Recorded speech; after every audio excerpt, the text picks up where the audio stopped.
As an architectural designer, I'm fascinated by the way buildings can start life as one thing and end up as something completely different. And the first place we're about to see today is the perfect example of exactly that.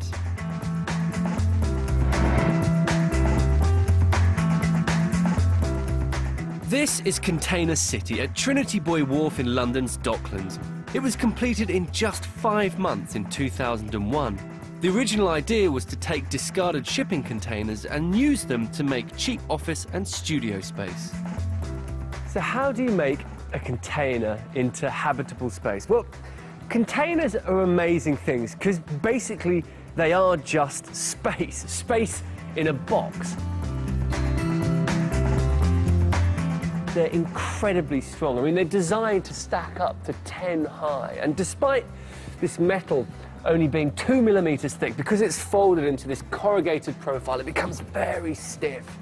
And then you can just cut holes in it. These ones are round, think portholes. Put in insulation, electrics, line it out with plasterboard. Basically got a home. The first block, Phase 1, was built in 2000. 12 containers measuring 40 feet by 8 feet and weighing 4 tons each were simply stacked on top of each other. Having got the hang of the basics in Phase 1, with Phase 2, they decided to have a little bit more fun and get a little bit more creative. Shipping containers are so strong, they don't have to be stacked one on top of the other. So here, they hang out over the top of each other. It's like a giant kid's toy. And that's emphasised by the bright colours on the different units. And I love the ingenuity. It's not just the balconies.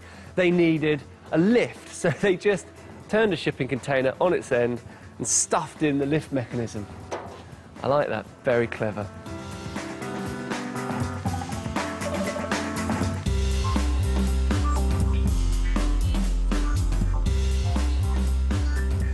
So who lives and works at Container City? Well, Sophia and Matt moved their business in here 2 years ago. She creates her own label handbags, and he's a graphic designer. When we moved in, it was just one single studio, and it was just a plain beige box, basically. We spent so many hours here, we needed to at least be able to cook a bit of food, and so we put a sink in and kitchen area. So it's actually fairly loose that you can change it to reflect your needs? Yeah, definitely. Yeah, that was cool. They just said do whatever you want in there. Now tell me, what's it actually like sort of working, spending a lot of time in a metal box? Is it very hot in summer, very cold in winter? Because of the amount of space we have, we just open everything up and it's just a really nice light breeze. You know, you're all stacked up here in a bunch of metal boxes. You must hear everyone moving and talking and everything. You don't, actually. No, really, really quiet.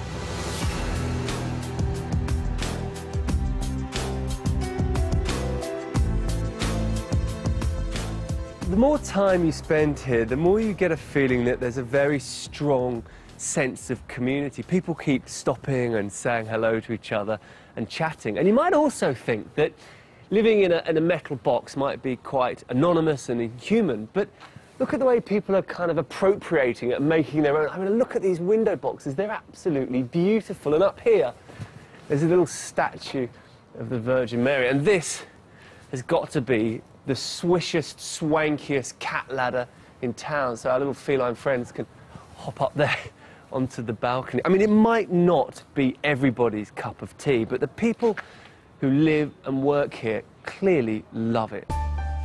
Join me after the break when I'll be meeting the man who developed the idea of life in shipping containers. Today I'm looking at buildings that are fit for purpose. In other words, trying to understand how architecture is shaped by what goes on inside a building. I'm at Container City in Trinity Buoy Wharf, East London. Now, it may look like a giant Lego set, but they're far from child's play.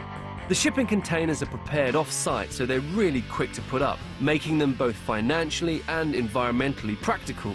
I'm meeting Eric Reynolds, who came up with the original idea, to find out more. How suitable are they for sort of affordable housing, for actually homes rather than work studios? Well, they perform really well. They're efficient in energy terms. But again, the key thing is they're really inexpensive. Around about 2/3 of the cost of a normal construction.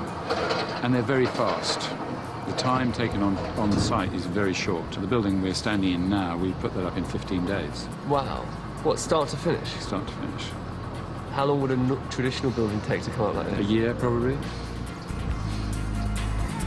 And what do you think the lifespan might be of a well-looked-after building? It should be like the Forth Bridge, indefinite. So Container City should be around for years to come.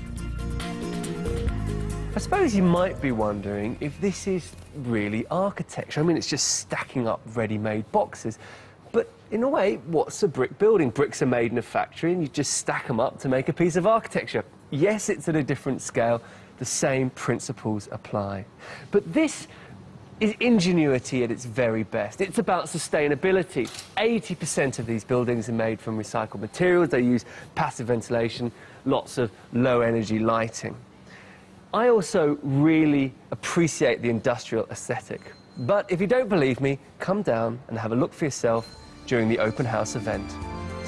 You can make your own mind up about Container City if you pay it a visit on the 20th and 21st of September as a part of the open house weekend.